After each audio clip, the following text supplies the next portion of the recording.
Welcome to another Warcraft the audio commentary. Today, guys, we're going to be watching a game from IFeng Cup. I guess it's a best of 3. I don't know anymore. But let's go ahead and introduce our players. In the left side of the map, we happen to have a human yellow spawning in. His name is 4u. And he's going to be going up against the best, the fabled, the legendary. It's the purple undead spawning in. Say hello to Lucifer. The map is obviously Echo Isles, and I will say, a lot of people are not happy with me. It's been almost a month. I just want to take a second to explain what happened. One, I can't do that ever again. What I was doing before, the live streaming and a full-time job, it takes a lot more time. I would do like a 1-hour live stream. It takes a lot more time. It takes about 3 hours to do a 1-hour live stream. Don't ask why, it just does. There's a lot of setup. There's a lot of post stuff has to happen. There's a lot of stuff you have to do. It's a lot more work than it looks.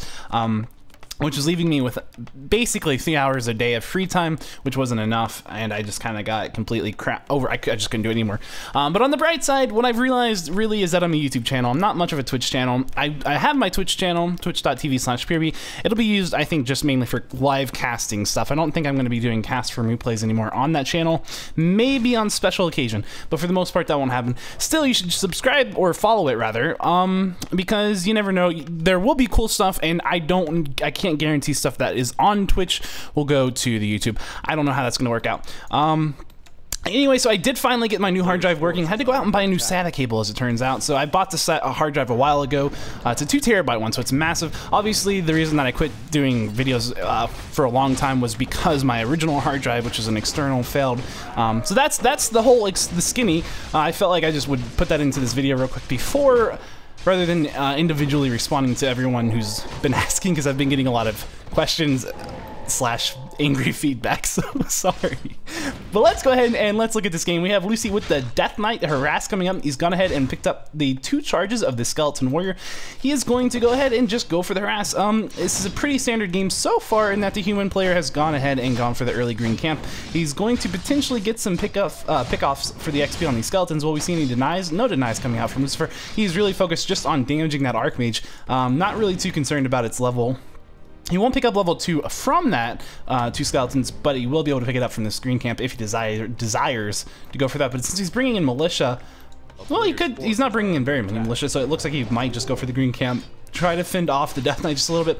He's pulled these creeps right here, which is kind of useful because he knows that there's going to be footmen chasing him, and that's going to be potentially doing a little bit of damage depending on how the human plays the AI right there. If the human wasn't controlling his footmen, for example, might have attacked into that, gotten snared. Didn't do quite what Lucifer was hoping, but still creative and innovative play, and always fun to see. Human player going to go ahead and pick up a Tome of Strength, which is always fantastic for the human player because we just saw that the whole kind of early game strategy that Lucifer has kind of got going on here is harass the Archmage, get him low, make him easier to kill, or potentially at least make him so he's so low on life he can't micro down here in this creep that he wants to obviously creep out because he wants to have the fast expansion. Over here on Undead's base, we can see that he has gone for what looks like a Fiend build, and in fact it has been some kind of Ted Fiends build. We won't look too long, but he is teching up, obviously, so he's going to go for the tech advantage here. We have 4 skeletons out, and again, just going for that Archmage. One will get ensnared, so it's not going to be able to do quite as much. He's going to go for the still on the Troll, not going to quite be able to pick it off. We'll try to go for this Troll as well. With a coil, he will be able to still it. And again, the skeletons kind of mostly just getting suicided into that Archmage with the Fiends over here. Now, you can start doing a little bit more range harass. Also going to be able to steal that big blue ogre, which is a fantastic thing. You can see now the Archmage is not even halfway through level 2, so a good bit of steals coming in from Lucifer, just making sure that these creeps are not consistently going to the Archmage, and also trying to ensure that he's not going to be up against level 3 Archmage right off the bat, because level 2 water elementals make it a lot harder to micro these fiends. Already you have to deal with the fact that footmen are melee, and while you can kite them, kiting them takes precious time, and your time early on is very much something a big resource, because the human is trying to buy as much time as possible. That's their main resource that they're vying for. Not gold, but time. Time for their gold investment to kick in and start paying off. Mainly just their, again, I think we've discussed this before, but the main goal is that you're trying to prevent the undead from picking up level 3, or I'm sorry, tier 3 with destroyers before you've actually had enough time to build a bunch of towers. And potentially, depending on how the game plays out, because it's not always the destroyer push. In fact, because humans are fairly good at delaying that 9-minute destro push, or having towers up, one of the two, it's often not Destro push. But it's always there if the Undead has a really, really strong early game. This Death Knight, however, has taken a lot of a beating here. He's got a little bit of a turnaround there. Could go for it. Oh, he's going to go down. Not going to spin the TP. Really wouldn't be worth TPing out at this point because there's no way the rest of the army could catch up. He probably doesn't even want the rest of the army to catch up or be caught in a TP. And he's just trying to go ahead and do some nice damage here with the Panda, which is fine. He's going to be able to take the Arcane Tower down. One more Breath of Fire will take one peasant down. There's two that are very, very, very low. If he just had a skeleton round on that Panda right now, you could easily pick off two more of those guys. Potentially, we'll see him kind of try to take those down later on. Maybe not just yet, but when that Death Knight comes back out, maybe he'll send a couple skeletons over here just to take those down, since they're both at one hit each. And even if the Arcane Tower goes up, you can still kill those fairly easily. Even if he's deciding to creep or whatever. Anyway, so this is going to be a very late tech for Lucifer here. He went for the Slaughterhouse first and the Panda before the tech, also having to revive the hero. I don't know if that actually impacted, yeah, it definitely impacted his tech time because as you can see, gold is a bit of an issue for him right now. But not too bad, he's spinning it well. Then you can see the Archmage now.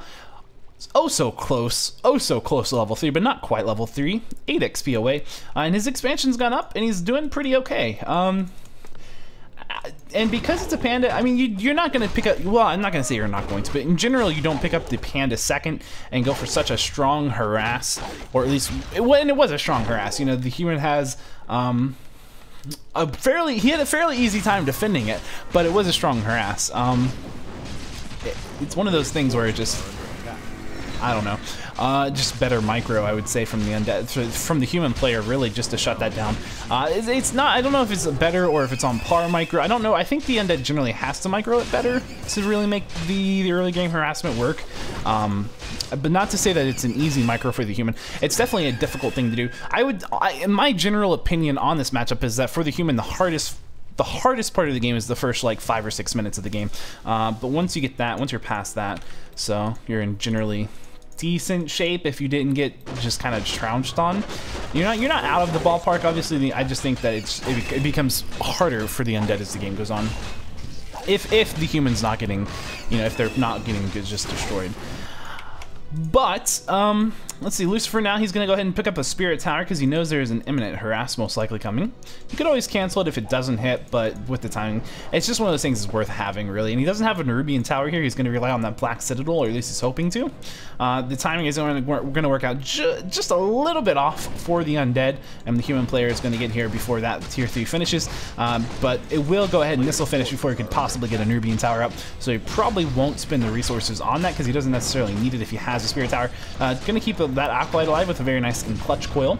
The Footman could have actually blocked that Acolyte and got a kill on it, but he didn't quite micro it because he was too busy microing all the other stuff that he's got. Taking the statue down, focusing statues is always a good thing because you can't coil them and they're very difficult to keep alive, especially if they're slowed by a Mud Golem. I'm going to see the Mud Golem having been focused down at this point though. Got a couple of these ghouls here. This unfortunately is not on a heal command, which would have been a lot better for him right there because that DPS is very, very meager. It is defended footmen's, but again, those ghouls being kept alive would be better than the DPS coming from the statue. If you have the micro to do both heal and attack, then go for it, but it's not necessarily easy. Acolytes having a bit of a time up here. Do you have a Crypt Fiend trying to stay alive, potentially going to get microed by the Acolyte blocking it, but not really getting the micro. He needs to get that out of there. So he will lose a Fiend, which is a little unfortunate because he could have definitely kept that alive if he had paid a little more attention to it, because he moved it back up, we saw, but he kind of just did not notice or spend the time to check back up on it to make sure it actually moved out of the way safely. And that's one of the weird problems, in my opinion, of this spawn on Echo Isles. Your base build is never really good. You can see that just this is like a reverse L shape of Ziggurats. This is not something the Undead really ever wants. It's too susceptible to AoE, and Undead are really especially weary of that because of the fact that one Sapper can blow up 2 Ziggurats. I don't know if that's actually still the case. So there was a balance patch on that. I think so though. I think so. I think like Moonwells, for example, one will live with 5 HP, but I think Undeads are the only farm type building that will actually lose 2 if they're side by side without a gap. So that's one of the things. Undeads I know are very wary of that, and they don't like doing this if they don't have to. Obviously on this map there's no Sapper, so you don't necessarily have to strictly worry about that, but still, It's also weird. One of the big concerns too is that Black Citadels, or your town, your necropolis, or whatever this is, whatever you want to call this, it blocks. It doesn't block if you build a building that touches it on this side right here, or the bottom, left to right or bottom, doesn't matter. But if it's touching the top, a ziggurat touches the top of the building, and it actually blocks, so you can't walk between it. So it makes microing your fiends a little bit harder. It's very strange that it's done like that, but it really makes it harder, in my opinion, to build your base on this map. There's not really, in my opinion, a elegant base build for that spawn, which I think I was someone when I played, I was always into elegant spawns. Maybe one day we'll go over like a map or like a game. Oh, well, rest in peace, Archmage, who just got nuked to all heaven. The Lich came in. Didn't see him from the top, he came in, cast the Nova, and Nova, Coil, and Breath of Fire is a lot of instant damage nuking. Lucifer going for the counter expansion. Keeping that Obsidian statue alive, very good against the summon. You don't really want to lose a unit to a summon by itself if you can avoid it. It should generally not happen. And we're going to definitely see, Lucifer is not in a bad spot here. He's making a third statue, so I'm going to assume that he's either got Destroyer form, yeah he does, or I was gonna say, or he was just assuming he was gonna lose that statue, but definitely has Destroyer form. And one of the things about this map in particular, although this is a bit of an issue because that Archmage is gonna walk right by invisible, and he's definitely gonna cancel this Haunted Gold Mine, as the Undead army is just moved so far away from it, and there's no way he can get back in time to really do anything about that. There's a Mountain King right there. It's an illusion, but Lucifer probably thinking his lucky star is that the Mountain King didn't notice, in quotes. But oh, look at this. Now he's just gonna have to cancel both of those. This is kind of the Undead's version of I'm trying to buy time for my expansion, and unfortunately, it's one of the most difficult things the Undead can do. Getting an expansion up, especially against a human, is just dreadfully difficult, especially if they know you're going for it, or if it's on a map such as this where there's only one place you can go for it and they're scouting for it. It needs to happen. The Undead needs the expansion if he really wants to win.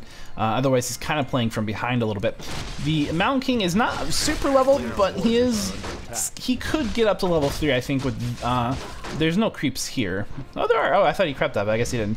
Yeah, so the Mountain King could definitely pick up level 3, especially if he gets a Tome of Experience or something down here from this camp. We might see the Undead actually going for the Steal on the XP, which would be a really, really strong and good play to do. We're gonna see this is a Sacrificial Pit. Would be nice just to have for the Shades, but also would be nice if you got Frostworms. Frostworms are something we don't tend to see versus human anymore, but there was a time when getting one Frostworm against humans was good, and actually it's gonna drop a Tome of XP, so Undead can pick that up. And a little thing that most people know, but that the drops for creeps are determined at time of drop. They're not set or anything, so you have to, unless the Mountain King had crept that out at that exact time, there's no guarantee that it would have been. Actually, I'm not even sure if that would be a guarantee that it would be its home. It might be completely random. I'm assuming it's random based on time, but I don't actually know. I just know it's not preset, so it changes. So you could like replay that from replay or something. Can't do that's StarCraft. Can't do that. Should be able to do that in Warcraft. Can't do that. This could be an issue, but there is a TP on the Panda, so he's just gonna kind of maybe go for pick off a little bit what he can. If he can hold his own here, that would be fantastic. But without the Death Knight, he's gonna have a little bit of an issue. But he is bringing the Death Knight in, so he might be able to do that. The Lich should live with a Death Coil. Yeah, Death Coil right on up there. The Mountain King is level 2. He's not super formidable. Actually, yeah, he's going to be able to force the Archmage with the TP, which is really good. That means he's going to be able to steal this XP, and for the human player, that essentially means say goodbye to having a higher level Paladin or a higher level Mountain King for quite a while, because the only XP that's left on the map is over here and down here, and I'm pretty sure about that, yeah. So there's only 2 camps left, and they're both on the Undead side of the map. And the Undead's gonna kind of want to go over there now that he's kind of cleaned up this side of the map. He's gonna be, if he doesn't TP right now, it wouldn't be the worst case to TP. Well, it wouldn't be bad to TP right now. I know it's 350 gold, and I know that sounds bad. You basically have 2 options. Either TP and go for the creeps, because you know that the human probably is going for that because he has a level 2 Mountain King, and experience is incredibly important. Getting that to level 3 is a massive difference. Or you can do what Lucifer is doing and just say, screw it, I can kill his expansion. So if he's not here, it's even easier. And he's not here, and it's even easier. So level 4 on the Panda is not a bad call. And the human player is not going to have time to creep anything out. He's just going to have to go for the expansion here, which I guess is, again, actually, yeah, all around, this is a better play. Lucifer made the definitely correct choice here, because even if he doesn't kill this, he's done a ton of damage. I think he should potentially be able to kill this. It looks like the human player is not really wanting to fight this. He's got a level 4 Archmage, so he's not going to have an easy time fighting it. He doesn't really have the heroes to do anything against this army. I mean, his army composition would build up if he had more time, if he had more resources, if he had more levels. But without that, he's not going to have much of anything that's going to be able to do it. This is going to pretty much go down, left to be killed by skeletons, and we'll watch that finish in the portrait. Deselected because it's gone. And yeah, forcing a trading TPs here, which is a really, really good play for Lucifer, and it puts him way far ahead. Now, one thing too, I noted earlier that going Frostworms is not bad. I don't know if Lucifer's intending to go Frostworms. Like I said, it's not really the current in favor strategy anymore. But it's not bad versus humans if they're going, say, Flying Machines or something, which is weird because normally I'm one of the biggest people who says flying machines are the best anti-air in the game by far, and they are, but in low numbers. A flying machine, I'm pretty sure of this. I don't know, there might be like some certain upgrades mismatch that has to go on, but flying machines Frostworms one-shot flying machines, they do have a slow attack speed, but you know, because of the fact that you can 1 frost armor them depending on what build you go, and 2 you can death coil them, you can get the armor upgrades. They're fairly tanky versus them. They're probably the tankiest air unit versus them, and because they one-shot them, it's not bad to have 1. I don't ever think you should go more than 1 versus human, but 1 is okay, and it's okay versus Griffin Riders as well, I think. Personal opinion on that one.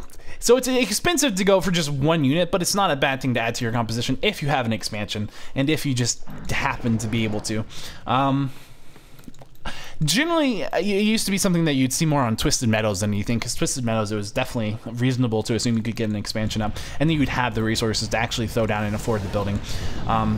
As well as your main army and everything else. But anyway, so this is going to be another fight going on. It looks pretty strong for the undead. He could potentially lose a hero or something here that would cost him the fight, but other than that, as long as he doesn't mess up, he should be all right. Let's see, 1 Fiend is going to go down. That's going to be level 3 on the Mountain King. That's going to make this a little bit harder, but the Paladin's going to go down immediately to those Coil Nova nukes. And, I think that was, I don't even know if that was a Coil, but definitely Nova. Panda is also in a bit of issue here. He's going to get a healing scroll popped on him. I don't know from which hero that was, but he's going to run away, trying his best to not die. Mountain King has gone down as well, level 3 on that, so he's going to have a bit of an issue trying to get that back into the game. Kind of suiciding the Panda here. I'm not sure what that's all about, but he suicides the Panda. Why not level 5 on the Archmage? And we're going to see some more of these units for these Fiends potentially going down. Looks like it could do, but he's going to be able to micro that out a little bit pretty well. Could still lose it, but he's going to pop a Death Coil. And now quite a few of these militia/peasants down here, not really going to be able to do much with them. There isn't a Breath of Fire to kill them, but there is a Nova and all these destroyers. I'm just going to go straight for the towers. He's going to be able to pick up level 5 on the Death Knight, and good game is called. That was game number 1 between Lucifer and 4u, the yellow human. So hopefully you guys enjoyed it. That was game number 1. We'll watch game number 2 probably tomorrow. And that's one other thing too. I'm not going to be doing 1-hour sessions because it's a lot of time. It's a lot more time than it looks anyway. But thanks for watching, guys, and I will see you next time. Goodbye!